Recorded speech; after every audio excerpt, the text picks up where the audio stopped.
네, 여러분. 오랜만에 새로운 질문이 들어와서 가지고 왔습니다. 엑셀 먼저 보실게요. C19셀에 평균이 숫자이고 주소가 서울특별시인 합계 중에 가장 큰 값에 성명을 출력하시오 했어요. 자, 평균이 숫자 첫 번째 조건이죠. 주소가 서울특별시 두 번째 조건이에요. 그 두 개 조건을 만족하는 합계 중에서, 그러니까 계산해야 되는 건 합계. 그중 가장 큰 값 그랬으니까 맥스 함수 쓰라고 나왔죠. 그걸 찾은 다음에 뭘 출력해요? 성명을 출력하시오. 그러니까 결론적으로 내가 출력해야 되는 건 뭐예요? 성명. 이 조건을 다 만족하는 합계 중에 가장 큰 값이 어떤 이름인지를 찾아야 되는 거죠. 그래서 인덱스 매치 is number max 쓰라고 나왔어요. 우리 인덱스 매치 max는 이미 많이 풀어보셔서 구조 익숙하시죠. 거기서 조건 하나가 평균이 숫자이고 때문에 is number 함수를 추가로 사용하도록 나왔어요.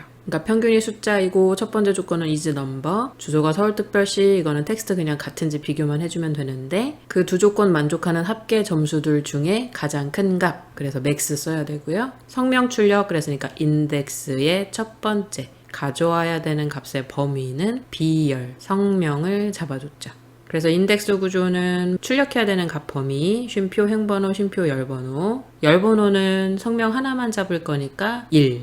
행번호가 복잡해지죠. 하지만 우리는 이미 익숙하게 조건 곱하기 값범위 하면 되고, 맥스 안에 쓰는 식을 그대로 복사해서 매치 함수의 값범위 자리에 붙여넣기 하면 된다는 거 알고 있으시죠? 지금 제가 하는 얘기를 처음 들으시면은 기초 영상을 꼭 보셔야 돼요, 여러분. 인덱스 매치 맥스에서 거의 공식처럼 사용할 수 있는 구조가 인덱스 안에 매치 안에 맥스인데, 맥스 안에 쓰는 조건 곱하기 값범위 하는 걸 그대로 복사해서 매치 함수의 값범위 자리 두 번째 인수로 max라는 함수 이름만 빼고 붙여넣기 하면 된다고 알려드렸었어요. 그래서 공식처럼 그냥 외워서 쓰셔도 돼요. 어떤 분들은 너무 이해하기 힘들어서 그냥 공식처럼 외우셨대요. 그래서 조건 곱하기 값범위 하고 그거 그대로 복사해서 매치 함수 값범위 자리에 붙여놓고 결과를 구하셨다고 하시거든요. 그렇게라도 공식처럼이라도 외우셔서 하셔도 돼요. 도저히 나는 이해가 안 되겠다. 그럼 포기하시는 게 아니라 공식처럼 그대로 작성법만 외워서 쓰셔도 돼요.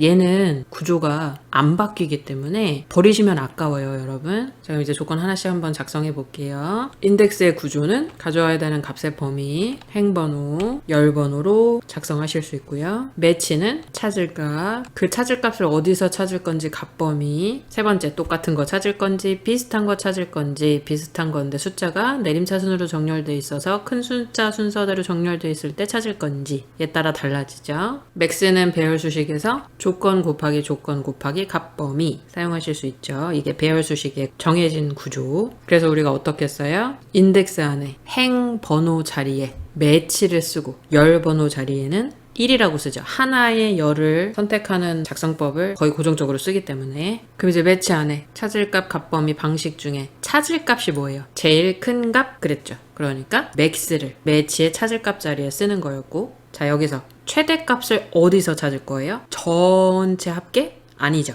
조건 곱하기 값범위 해서 조건을 만족하는 숫자들만 가지고 온 다음에 그 중에서 최대값이잖아요. 그러니까 매치의 값범위를 그냥 놔두면 돼요? 안 돼요. 맥스 뺀 나머지만 복사를 해서 매치의 두 번째 인수 값범위 자리에 붙여넣기 하시라 그랬어요. 이게 제일 빠른 방법이라 그랬어요. 여기 조건 곱하기 값범위 이거 큰 괄호 바깥에 꼭 쳐줘야 돼요? 안 써도 돼요. 이렇게 해도 돼요. 불필요하게 이렇게 괄호를 막 두 개씩 친다, 이런 건 안 되겠죠? 불필요한 건 할 필요가 없잖아요. 그러니까 두 개씩 치거나 이런 것만 아니면 이렇게 조건 곱하기 조건만 괄호를 잘 묶어주시고 값범위는 괄호 안 써도 비교 연산자가 없기 때문에 괜찮아요. 근데 조건을 괄호를 안 묶고 이렇게 쓴다, 이러면 안 돼요. 그러면 조건 안에 비교 연산자가 들어가는데 그 비교 연산자랑 곱하기 연산자랑 우선순위가 엉킬 수 있기 때문에 비교 연산자를 쓸 때는 반드시 이렇게 괄호를 묶어주시고, 값범위는 비교 연산자 없이 그냥 합계만 드래그 할 거잖아요. 이럴 때는 괄호 안 묶어도 에러 나지 않으니까 상관없어요. 그래서 이렇게 쓰셔도 되고, 이걸 통째로 괄호 안에 넣었다 그래도 괜찮아요. 틀린 거 아니에요. 자, 이렇게 구조를 잡았으니까 괄호 안에 한번 채워봐야죠.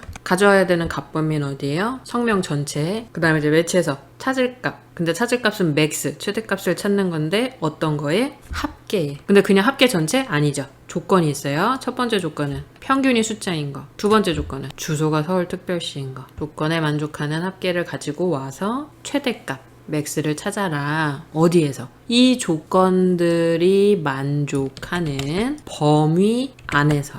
요 앞에 맥스 빼고 그대로 복사해서 붙여넣기 한 거예요. 그 다음에 방식은 자, 최대값 찾았어요. 똑같은 거 찾아야 돼요? 비슷한 거 찾아야 돼요? 그쵸? 최대값 하나를 찾을 거니까 똑같은 거 찾아야죠. 방식은 0. 그 다음에 인덱스의 열 번호 자리는 이미 하나의 열만 잡았기 때문에 1이라고 썼어요. 그럼 이제 성명 전체는 범위가 어떻게 돼요? B3부터 B14. 절대 참조할 필요 있어요? 없어요. 어차피 아래로 셀복사하거나 옆으로 셀복사할 게 아니기 때문에 상관없지요. 아, 그럼 이거 절대 참조하면 틀려요? 아니에요. 괜찮아요. 절대 참조하면 안 될 때 절대 참조를 하는 건 당연히 안 되지만 그 이외에는 상관없는 것으로 알고 있어요. 학생분들이 시험 보셨을 때 절대 참조 굳이 필요 없는데 했다고 틀렸다고 말씀해 주신 분들은 아직 안 계시기 때문에 괜찮다고 알고 있어요. 자, 평균이 숫자이고 이 조건 때문에 is number 함수를 써야 되는 거죠. is number 함수 안에 평균이 그랬으니까 평균의 범위 K3부터 K14까지. 자, 얘는 숫자인지 비교하는 비교연산자 필요해요? 아니죠. 이제 넘버 함수 자체가 이게 숫자면 true, 숫자가 아니면 false라고 출력을 해주기 때문에 이제 넘버는 다른 거랑 비교연산을 하실 필요가 없어요. 이거 자체가 숫자일 때는 true, 숫자가 아닐 때는 false라고 나오니까. 그럼 이 괄호 꼭 쓸 필요 없죠? 없어요. 왜냐면 비교연산자가 없으니까. 이렇게 써도 돼요.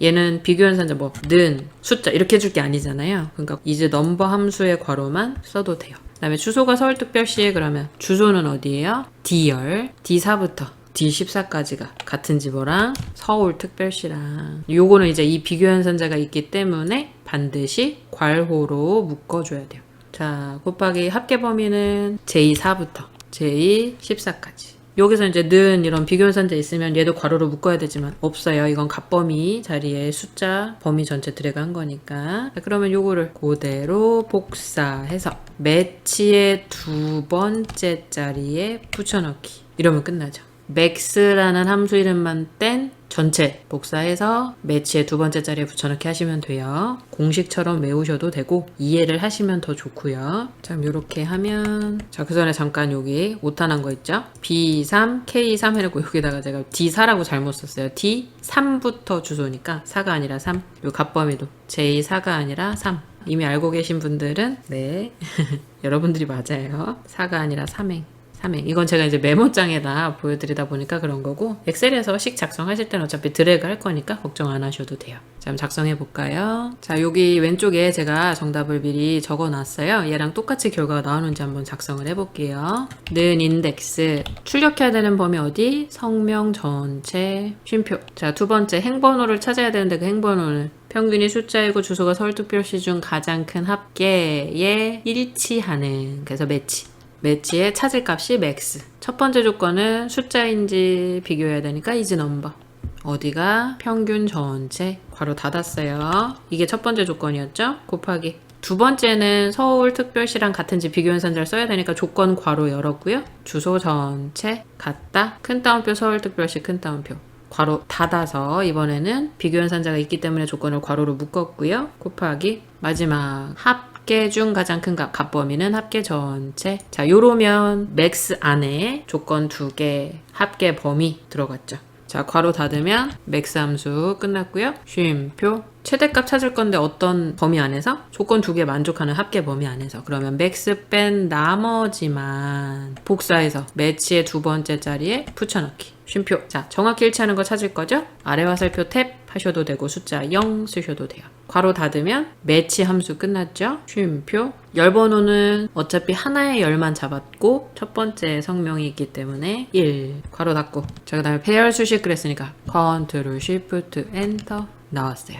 이거는 옆에다 제가 따르고 한 거고 얘는 정답 미리 작성해 놓은 거고 똑같이 떴죠. 여기까지 배열 수식 is number 함수를 인덱스 매치 맥스 함수 안에 추가한 형태의 문제였고요. 다음 문제 이어서 보실게요. 네, 두 번째는 그동안 굉장히 자주 질문이 들어왔는데 그때마다 이제 댓글로만 답변을 드렸었고요. 이번에 그냥 영상으로 아예 설명을 드리기 위해서 가지고 왔어요. 외부 데이터 가져오실 때 확장자마다 가져오는 메뉴가 다르다고 알고 계시잖아요. 자, 첫 번째, 지문을 잘 보셔야 돼요. 지문에서 뭐라고 어떻게 설정을 하라고 했는지를 잘 보시고 판단을 하셔야 되는데 상황이 되게 다양해요. 일단 첫 번째, 외부 데이터 기능을 이용하여 라고 하면 원본이라는 말이 없이 기능을 이용해서 또는 필드를 뭐뭐뭐 가져와라 라고 할 때는 데이터에 있는 외부 데이터, 뭐 CSV든 기타 원본의 쿼리, 마법사 사용해서 가지고 오는 거든 파일에서 엑셀을 가져오든 골라서 가져와야 될 때는 데이터, 외부 데이터고요. 두 번째는 외부 데이터 원본을 이용하여 라고 말하거나 필드를 고를 필요가 없을 때, 그냥 통째로 가져오라고 할 때, 그때는 삽입의 피벗, 외부 데이터 원본에서를 쓰시면 돼요. 자, 그리고 문제에서 우리 외부 데이터 가져올 때 보면 이 데이터 모델에 이 데이터 추가라는 체크박스 있죠. 요거를 체크를 하라는 걸 말을 해줄 때도 있고 안 해줄 때도 있는데 안 해주더라도 반드시 해야 될 때가 있어요. 자, 일단 계산 필드랑 그룹화를 설정하라고 한다. 뭐 날짜든 뭐 텍스트든 뭔가 그룹을 해야 되는 설정이나 우리 피벗 탭을 만들면 오른쪽 상단에 있는 메뉴를 통해서 계산 필드 추가해서 뭐 더하기, 빼기, 나누기 이런 식 써주는 계산 필드 추가 메뉴 있죠. 그 작업을 해야 되면 좀 전에 보여드린 데이터 모델의 데이터 추가에 체크를 하시면 안 돼요. 걔를 체크하고 계산 필드 추가나 그룹화를 하려고 하면 불가능하다고 경고문이 뜨면서 안 해주거든요. 그래서 문제 지문에서 데이터 모델에 이 데이터 추가에 체크하라, 안 해라 이런 말이 없었는데 계산 필드를 추가하라고 한다든지 그룹화 작업을 해야 된다라고 나오면 체크를 하시면 안 되는 거예요. 아셨죠? 그리고 CSV 파일이나 TXT 파일 있죠. 걔네들은 또 가지고 올 때 데이터 모델에 추가를 체크를 안 하면 안 가져와줘요. 그래서 CSV 파일은 문제에서 별다른 지시가 없더라도 데이터 모델의 데이터 추가를 꼭 체크를 하셔야 합니다. 그 다음 다섯 번째는 이 위에 해당하는 내용이 아무것도 없어요. 내가 판단해야 돼요. 그러면 전부 다 삽입에 있는 피벗 메뉴로 가져오셔도 돼요. 별다른 지시가 없었다면. 근데 별다른 지시가 없는 문제 유형을 질문을 해주신 분들도 안 계셨고 보통 이 위에 있는 상황들이 돌아가면서 제시가 되기 때문에 지문을 잘 보고 판단을 해서 가지고 오셔야 됩니다. 자, 보충 설명을 하려고 밑에다 설명을 적었는데요. 삽입 피벗 CSV 데이터 모델에 추가를 체크한다. 그럼 계산 필드랑 그룹은 불가능하다인 거예요. 근데 또 그렇다고 해서 삽입 피벗 CSV 모델의 데이터 추가를 체크를 안 하면 피벗 자체를 만들 수가 없어요. 가져올 수가 없는 거죠. 마찬가지로 외부 데이터 CSV 해도 똑같아요. 데이터 모델에 이 데이터 추가를 체크를 하면 계산 필드 그룹은 안 되고요. 체크를 안 하면 아예 만들 수가 없어요. 그런 경우 이 문제를 보신 분들이 있다고 하셔서 여러 가지 제가 이제 시도를 막 해봤는데 결론적으로는 다 에러가 나거나 안 가져와지거나 이래서 일단 데이터 모델에 추가를 체크를 해서 표로 가져오세요. 우리 피벗 테이블 가져올 때 막 단계 이제 다음 해서 넘어가면 여기 표, 피벗 테이블 보고서 이렇게 고를 수 있잖아요. 이때 표를 선택하고 가지고 오는 거예요. 데이터 모델에 추가를 체크를 하라고 하면 그러면 데이터 모델에 추가를 체크하고 표로 일단 가지고 오는 거예요. 왜냐면 계산 필드랑 이런 걸 해야 되니까. 그리고 확인을 눌러서 표로 가지고 오면 그 표를 가지고 다시 피벗을 만들어주는 거예요. 그러면 문제에서 원하는 대로 데이터 모델에 이 데이터 추가도 체크를 했고 그 표로 다시 피벗을 만들 때는 체크를 안 하면 계산 필드랑 그룹을 설정할 수가 있게 되는 거죠. 피벗을 만들고 표로 가져온 내용은 지워주시는 거죠. 그러면 모델에 추가도 되고 계산 필드랑 그룹도 설정하실 수 있게 돼요. 되시죠? 그리고 이제 요즘 폴더 경로 문제에서 적혀있는 그대로 다 들어갔는데 파일이 안 떠서 못했어요 라고도 말씀을 많이 해주셨어요. 그래서 그때 이제 댓글로 답변을 드렸었는데 알고 계신 경로를 다 실행해 보시면 돼요. 일단 처음에 뭐 외부 데이터 가져오기로 경로 따라서 폴더를 가서 쭉 해서 봤어요. 근데 파일이 없어요. 그럴 때는 다시 삽입의 피벗으로 가서 찾아보면 거기선 뜬대요. 요즘은 그렇게 하신다고 하셨어요. 학생분들이. 일단 지문을 읽고 판단을 해서 데이터 외부 데이터 갔어요. 파일이 안 보여요. 분명히 경로 그대로 갔는데 안 보여요. 그럼 삽입 피벗 눌러서 들어가면 거기에서 파일이 보인대요. 반대로도 그런 경우가 있다고 하더라고요. 그래서 파일이 안 보여요 하시는 분들은 알고 계신 방법을 다 이용해서 메뉴를 들어가 보시면 뜰 거예요. 그래도 다 안 떠요. 그거는 경로를 잘못 들어가신 걸 거예요. 시험 문제에서 말한 경로에 폴더 안으로 들어가서 봤을 때 외부 데이터가 들어있는데 내가 메뉴를 켰는데 안 보인다? 그럼 메뉴 안에서 경로를 잘못하고 들어가셔서 그럴 수 있어요. 그래서 연습 항상 많이 하시고 시험장 가셔서도 당황하지 않도록 폴더 빨리빨리 찾아 들어갈 수 있도록 많이 연습을 하시는 게 좋겠죠. 자, 마지막으로 액세스 파일을 가져와야 되는데 분명히 삽입 피벗에 가도 안 뜨고 데이터 외부 데이터 가도 안 떴다. 그럴 때 이 메뉴를 쓰면 찾으셨다고 하는 분도 계세요. 데이터에 외부 데이터에 가서 데이터베이스에서 라는 메뉴에 마이크로소프트 액세스 데이터베이스 얘를 쓰면 거기서는 떴다고 하셨어요. 우리 함수바라기 채널은 학생분들이 경험해 보신 거 다 알려주시면 제가 또 다른 분들께 전달드리고 이런 식으로 운영이 되고 있기 때문에 직접 경험하신 분들이 저한테 말씀해 주셨고 그걸 여러분들께 전달드리는 거니까 이런 일이 발생할 땐 이렇게 한번 해보세요 라고 안내를 드리는 거예요, 여러분. 자, 여기까지 외부 데이터 가지고 와서 P1 만드실 때 경로 어떻게 하셔야 되는지 설명 한번 드렸고요. 영상 보고 가시는 모든 분들은 꼭 당황하지 않고 문제 잘 푸시고 한 번에 합격하시길 바라겠습니다. 여기까지는 엑셀에 대한 질문사항 같이 보셨고요. 이제 액세스 문제 두 가지 볼게요. 자주 나오는 유형이니까 한 번 더 알려드릴 겸 질문이 최근에 들어와서 가지고 왔습니다. 일단 쿼리 봉사정보 조회 쿼리에서 기관명이 복지관을 포함하면 제외하도록 그랬어요. 그러니까 복지관이란 글씨가 있으면 제외하라는 거예요. 근데 포함 그랬으니까 뭐 레프트나 라이트 함수를 써도 되지만 와일드 카드를 써도 되겠죠. 자, 둘 다 보여드릴게요. 일단 쿼리 봉사정보 조회 쿼리를 실행해 봤더니 기관명에 여러 가지가 있죠. 뭐 요양원, 단림복지관, 별림복지관, 꿈빛 청소년, 뭐 단품복지관 이렇게 여러 가지가 있는데 복지관을 포함하면 제외하도록 그럼 복지관이 안 보이게 할 거예요. 근데 포함하면이라고 했으니까 앞에 어떤 글씨가 오든 뒤에 어떤 글씨가 오든 복지관이란 단어가 가지고 있으면인 거죠. 만약 복지관으로 끝나는 그랬으면 앞에만 뭐가 더 들어올 수 있다는 얘기고 복지관으로 시작하는 그러면 뒤에만 뭐가 더 들어올 수 있다는 얘기인데 포함 그러면 앞 뒤에 뭔가가 들어올 수 있다는 얘기니까 와일드카드를 앞뒤에 써줄 거예요. 지문을 그래서 잘 보고 판단하셔야 돼요, 여러분 항상. 자, 그럼 쿼리 조건 쓸 거니까 디자인 보기로 들어가서 기관명의 조건에 not like 별 복지관 별 엔터. 그러면 와일드카드 썼으니까 like 연산자를 써야 되는 거고 이걸 제외하라고 했으니까 not을 앞에 붙여서 복지관을 포함하면 제외하도록 한 거죠. 와일드카드 앞뒤에 써야지 포함이에요. 그래서 실행을 하면 아까 복지관이라고 써져 있던 애들은 다 안 보이죠? 되시죠? 자, 와일드카드 안 쓰고 만약에 함수를 쓰라고 했다. write 함수를 써서 복지관으로 끝나도록 했다. 그럼 어떻게 쓰시면 돼요? write 함수로 기관명 필드에서 쉼표 3 3개를 가져와라. 그러니까 기관명 필드의 오른쪽 3개를 가지고 와라. 그게 복지관이랑 같지 않으면 같지 않다는 꺽쇠가 서로 마주보게 큰 따옴표 복지관 하면 되죠. write 함수를 쓰라고 하면 이렇게 하시면 돼요. 얘도 똑같이 써볼까요? 조건 지우고 실행했을 땐 전체 다 떴는데 다시 조건에 write 함수로 조건식 작성해서 실행하니까 똑같이 복지관 제외하고 전부 다 떴죠? 되셨죠? 자, 문제에서 어떤 걸 쓰라는 얘기가 없으면 like를 쓰셔도 되고 write를 쓰셔도 되는데 제가 추천하는 방법은 지문에서 포함한다, 시작한다, 끝난다 이런 표현을 쓰면 와일드카드를 추천을 해요. write나 left 함수를 써야 되면 왼쪽에서 몇 개가 오른쪽에서 몇 개가 이런 식으로 표현을 하거든요. 근데 포함한다, 시작한다, 끝난다 이런 표현들은 주로 와일드카드를 쓸 때 지문에서 많이 나오는 내용이기 때문에 저는 와일드카드를 추천을 합니다. 근데 문제에서 함수 써라 어떤 얘기가 없었기 때문에 write 함수를 써도 틀린 건 아닐 것 같아요. 근데 포함하면이라고 했는데 write 함수를 쓰면 뭔가 조금 지문이랑 잘 맞아떨어지진 않잖아요. 그래서 저는 항상 지문을 잘 보고 판단해서 문제를 푸시는 걸 추천을 합니다. 되셨죠? 자, 다음 액세스 문제 또 볼게요. 요거는 이제 처음 보여드리는 건데 기관별 봉사 현황 보고서의 페이지 머리글 영역 제목 아래 15cm 길이의 직선 추가 그랬어요. 사실 선 그리는 게 정말 오래전에 시험에 나왔던 유형이고 근 몇 년 동안은 질문이 들어온 적이 없거든요. 근데 이번에 직선을 그리는 문제가 나왔다고 하시더라고요.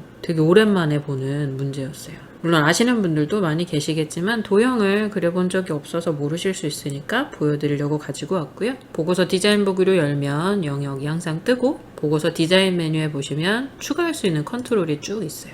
여기서 이제 선 그리시면 되는데 선이 삐뚤빼뚤하지 않게 그리시려면 Shift 키 누르면서 하시면 딱 직선으로 그릴 수 있거든요. 좀 보여드릴게요. 일단 기관별 봉사형 보고서의 페이지 머리글 영역 그랬으니까 이 페이지 머리글 영역 있죠.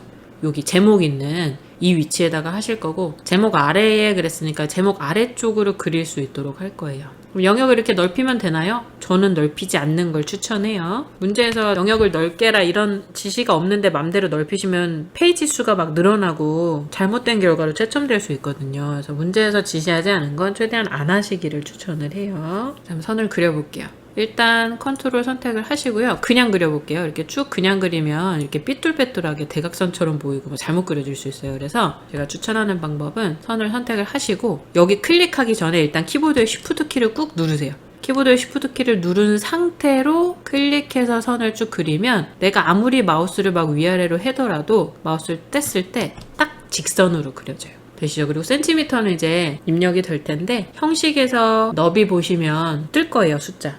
몇 센치 이렇게 정해준 숫자가 있으면 입력하고 엔터 치시면 돼요. 15 엔터 하면 15cm로 딱 조정이 되죠. 그럼 이 선을 막 옆으로 벗어나고 막 어긋나게 하면 되냐? 안 되겠죠. 최대한 제시된 그림에 맞춰서 그려주시면 돼요. 그림이 제시가 될 거예요. 보고서나 폰 같은 경우는 완성본을 항상 그림을 제공을 해주기 때문에 그걸 보고 최대한 비슷하게 그려주시면 됩니다. 자, 근데 한 가지 막 이렇게 오른쪽으로 벗어난 거예요.